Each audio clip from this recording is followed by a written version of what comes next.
Hi നമസ്കാരം. ആദ്യം നമുക്കൊരു വീഡിയോ കാണാം. ലോകത്തിലെ ഫുട്ബോളിനെ പൂർണ്ണമായും ഇസ്ലാമികത വിഴുങ്ങും എന്ന കാര്യത്തിൽ യാതൊരു സംശയമില്ല.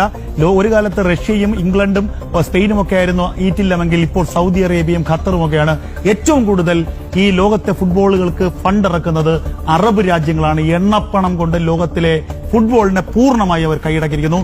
ഫുട്ബോൾ ഇസ്ലാമികവൽക്കരിക്കുന്ന കാലം വിദൂരമല്ല. നമ്മളിപ്പോൾ കണ്ട വീഡിയോ ജനൻ ടി വി ഡിബേറ്റിൽ ഒരു സംഖ്യ വന്നിരുന്ന ഛർദ്ദിക്കുന്നതാണ്.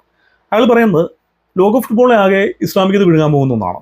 ഇയാൾ ഉദ്ദേശിക്കുന്നത് ഈ ഫുട്ബോളിനെ പിടിച്ച് സുന്നത്ത് ചെയ്യുന്നതാണോ അതോ അതിനെ പിടിച്ച് പർദ്ദടിപ്പിക്കുന്നതാണോ മനസ്സിലാവുന്നില്ല.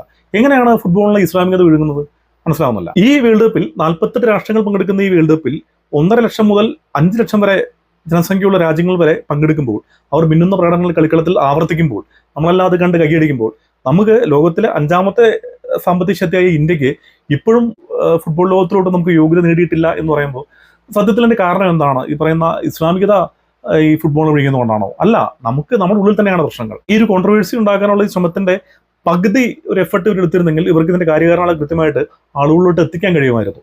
അവർക്കിത് കൃത്യമായിട്ട് അവരുടെ പ്രേക്ഷകരോട് എത്തിക്കാൻ കഴിയുമായിരുന്നു. അവർ ശ്രമിച്ചില്ല. അവർക്ക് വേണ്ടിയിരുന്നത് ഇവിടെയും ഒരു വർഗീയത, കായികനത്തിൽ ഒരു ഫുട്ബോൾ പോലുള്ള ഒരു കായികനത്തിൽ പോലും വർഗീയത എങ്ങനെ കൊണ്ടുവരാ എന്നുള്ളതാണ് അയാൾ ശ്രമിച്ചത്.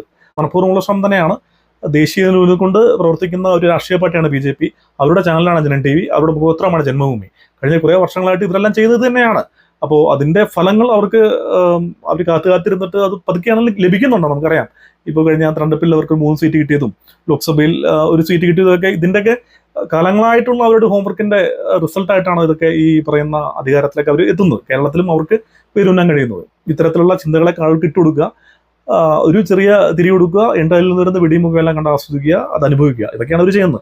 അതെന്തോ ആയിക്കോട്ടെ. ഇതിന്റെ വസ്തുത എന്താണ്? ഇന്ത്യ കണ്ടാൽ ഏറ്റവും മികച്ചൊരു ഫുട്ബോൾ ലീഗായിരുന്നു ISL എന്ന് പറയുന്നത്. കഴിഞ്ഞ 2-3 വർഷമായിട്ട് ISL അവസ്ഥ എന്താണ്? കാസർഗോഡ് മുതൽ തിരുവനന്തപുരം വരെയുള്ള ആളുകൾ എറണാകുളത്ത് കലൂർ സ്റ്റേഡിയത്തിൽ മഞ്ഞപ്പടയുടെ ഫുട്ബോൾ ബ്ലാസ്റ്റേഴ്സിന്റെ കളി ഉണ്ടാകുന്ന സമയത്ത് എറണാകുളമൊക്കെ കലൂർ ഭാഗത്തൊക്കെ ജനസാഗരമായിരുന്നു, അത്രയും തിരക്കായിരുന്നു.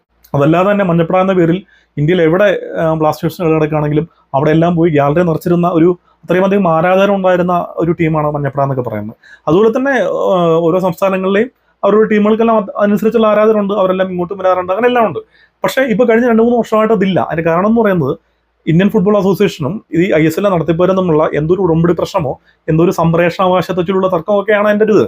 അപ്പോൾ ഇതിന് മധ്യസ്ഥത വഹിച്ചിട്ട് ഇത് രമ്യതയിലെത്തിച്ച് ISL വീണ്ടും പൂർവാധികം ഭംഗിയായിട്ട് കൊണ്ടുപോകാൻ ഇന്ത്യയുടെ കേന്ദ്ര കായിക മന്ത്രി ശ്രമിച്ചിട്ടില്ല എന്നുള്ളതാണ് ഇവിടെ യാഥാർത്ഥ്യം എന്ന് പറയുന്നത്. അതുകൊണ്ട് തന്നെയാണ് അത്രയും പ്രബലമായി വന്ന് വളരെ സ്വാധീനം ആളുകൾ ചെലുത്തിയ ISL എന്ന് പറയുന്ന ലീഗ് പോലും ഇപ്പോൾ നമ്മളുടെ വിസ്പറിതിലൊക്കെ ആവാൻ പോകുന്ന ഒരു സാഹചര്യം ഉണ്ടാകുന്നു. ISL തിരിച്ചുവരെ ഉണ്ടാകുന്ന എനിക്ക് തോന്നുന്നില്ല. ഉണ്ടാവുന്ന നല്ലതാണ്, ഉണ്ടാവട്ടെ, ഉണ്ടാവുന്ന പ്രതീക്ഷിക്കും. 1996-ൽ 94ാം സ്ഥാനമായിരുന്നു ഇന്ത്യയുടെ വേൾഡ് കപ്പ് റാങ്കിങ്ങിലെ ഏറ്റവും മികച്ച സ്ഥാനം എന്ന് പറയുന്നത്. ഇന്ന് നമ്മൾ 195 രാജ്യങ്ങളുള്ള ലോകത്ത് 138ാം സ്ഥാനത്താണുള്ളത്.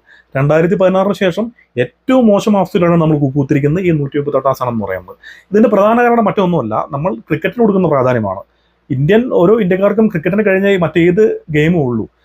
ഇവിടെയുള്ള വോളിബോൾ ആണെങ്കിലും ഫുട്ബോൾ ആണെങ്കിലും ബാസ്കറ്റ്ബോൾ ആണെങ്കിലും ഹോക്കി ആണെങ്കിലും ഏത് ഗെയിം ആണെങ്കിലും ക്രിക്കറ്റ് കഴിഞ്ഞിട്ടേ ഉള്ളൂ. ഇവിടെ ക്രിക്കറ്റിന് മാത്രമേ വളർച്ച ഉണ്ടാവുള്ളൂ. അതിന് ഒരുപാട് കാരണങ്ങളുണ്ട്. അതൊക്കെ ഒരു വിശദമായിട്ട് പഠിച്ച് പറയേണ്ടുന്ന ഒന്നാണ്. ക്രിക്കറ്റിന് നമ്മൾ എതിരെ നിൽക്കുന്നതല്ല, അല്ലെങ്കിൽ ക്രിക്കറ്റോട് നമുക്ക് എതിർപ്പുണ്ടായിട്ടല്ല, നമ്മൾ ഇഷ്ടപ്പെടുന്ന ഒരു ഗെയിം തന്നെയാണ് ക്രിക്കറ്റ്. പക്ഷേ കണ്ടൊരു വീഡിയോയിലെ വസ്തുത വിരുദ്ധമായൊരു പരാമർശത്തിനെ മാത്രമാണ് ഞാനിവിടെ തുറന്നു കാണിക്കാൻ ശ്രമിക്കുന്നത്. ഇസ്ലാമികത ലോക ഫുട്ബോളിനെ വിഴുങ്ങാനൊന്നും പോകുന്നില്ല. ലോകത്തിലെ പ്രബലമായ പല ഫുട്ബോൾ ലീഗിലെയും പല ക്ലബ്ബുകളും അറബ്സാണ് അതിൻ്റെ ഓൺ ചെയ്യുന്നത്. അതിൻ്റെ മുതലാളിമാർ അറബികളാണ്. ഈ പറയുന്ന PSG ആണെങ്കിലും മാഞ്ചസ്റ്റർ സിറ്റി ആണെങ്കിലും ആസ്റ്റൺ വില്ല, ന്യൂകാസിൽ യുണൈറ്റഡ് ഇങ്ങനെയുള്ള പല ക്ലബ്ബുകളിലെയും ഓണേഴ്സ് അറബ്സാണ്. അതിലെന്താണ് പ്രശ്നം? അതൊരു ബിസിനസ്സാണ്. ഫുട്ബോൾ ലീഗ് എന്ന് പറയുന്നത് ഏറ്റവും അധികം പണം വരാവുന്ന ഒരു ബിസിനസ്സാണ്. അതിനകത്തോട്ട് ഒരു പൈസ ഇട്ടിട്ട് അവർ പൈസ തിരിച്ചെടുക്കുന്നു. അതൊരു ബിസിനസ്സാണ്.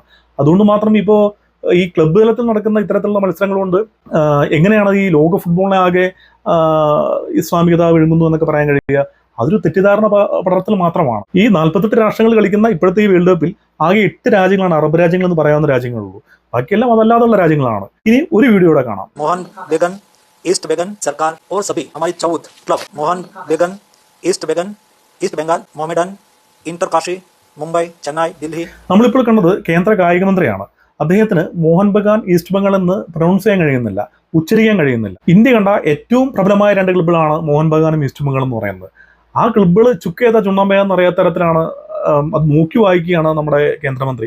നോക്കി വായിച്ചിട്ട് പോലും അദ്ദേഹത്തിന് കൃത്യമായിട്ട് പറയാൻ കഴിയുന്നില്ല. ഇതുകൊണ്ടൊക്കെ കൂടെ തന്നെയാണ് ഇവിടെ ഫുട്ബോളിന് ഒരു പ്രാധാന്യം കിട്ടാത്തതും നമ്മൾ ഫുട്ബോളിൽ എവിടെ എത്താത്തതും. എന്തുകൊണ്ടാണ് നമ്മുടെ ഇന്ത്യയിൽ ഫുട്ബോൾ മുന്നോട്ട് വരാത്തതിനെ കുറിച്ചൊക്കെയാണ് നമ്മൾ ചർച്ച ചെയ്യേണ്ടത്. ക്രിയാത്മകമായിട്ടുള്ള അത്തരത്തിലുള്ള ചർച്ചകൾ നടത്തുന്ന പകരം ഇവിടുത്തെ വിഷയം എന്ന് പറയുന്നത് തെറ്റിദ്ധാരണയുള്ള വസ്തുതാവിരുദ്ധമായ കാര്യങ്ങൾ ആളുകളോട്ട് എത്തിച്ച് തെറ്റിദ്ധാരണ പകർത്തി അവിടെയും ഒരു വർഗീയതയൊക്കെ കൊണ്ടുവന്നിട്ട് വെറുതെ ആളുകളെ തെറ്റിദ്ധരിപ്പിക്കാൻ ശ്രമിക്കുന്ന ഈ ശ്രമത്തെയാണ് ഞാൻ അപലപിക്കുന്നത്. അത് ശരിയല്ല. അത് ജനം TV ആണെങ്കിലും ആ ഒരു വീഡിയോ കണ്ടിട്ട് അങ്ങനെയൊക്കെ തന്നെയാണല്ലോ എന്ന് ചിന്തിക്കുന്ന ആളുകൾ ഉണ്ടാവും, സ്വാഭാവികമായിട്ടുണ്ടാവുമല്ലോ. അപ്പോൾ അവരെയൊക്കെ എന്തിനാണ് നമ്മൾ ഒരു കമ്മ്യൂണൽ ഹാർമണിയിൽ പോകുന്ന നമ്മുടെ ഈ സംസ്ഥാനത്തെ നമ്മുടെ ഈ നാടിനെ വെറുതെ കുട്ടിച്ചോറാക്കാൻ ശ്രമം നടത്തുന്നത്. ആ വീഡിയോ കണ്ടപ്പോൾ ഇത്രയെങ്കിലൊക്കെ പറയണം തോന്നി. ഓക്കെ, വീണ്ടും ഒരു പുതിയ വീഡിയോയിൽ കാണുന്നവരെ ബൈ, താങ്ക് യു.